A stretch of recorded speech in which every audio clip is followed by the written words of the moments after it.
Assalamu alaikum, I'm Aisha and you're watching Samaa News. Here are today's headlines. A high-speed train has derailed and smashed into another oncoming train in southern Spain, pushing the second train off the tracks and down an embankment, in a collision that killed at least 21 people. The accident happened near Ademuz, in the province of Cordoba, about 360 kilometers south of the capital, Madrid. The chief of Andalusia's regional government, Juanma Moreno, told reporters that of the 75 people hospitalized, 15 are in serious condition.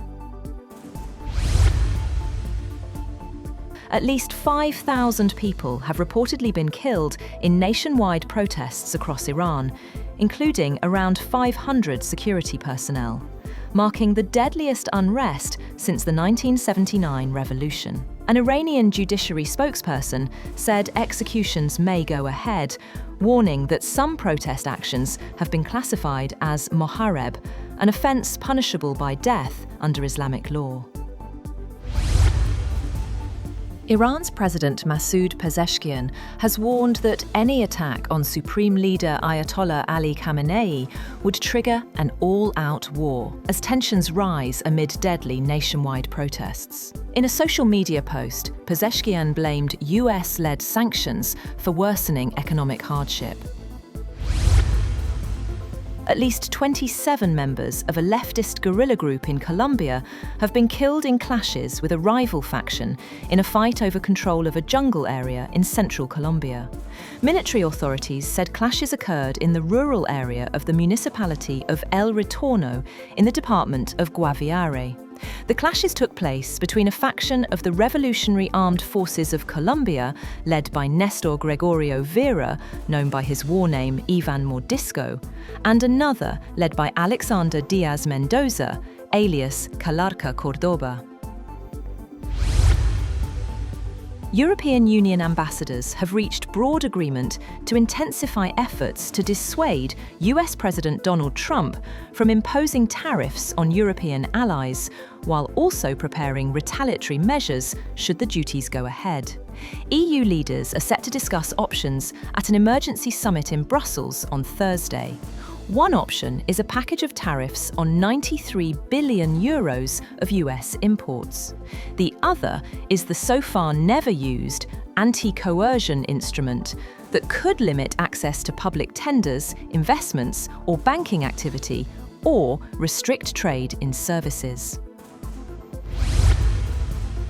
European leaders have sharply criticized President Donald Trump's plan to impose tariffs on 8 allies over his Greenland takeover proposal. Trump announced a 10% tariff on goods from Denmark, Norway, Sweden, France, Germany, the UK, the Netherlands, and Finland, starting 1st February, warning it could rise to 25% until a deal on Greenland is reached.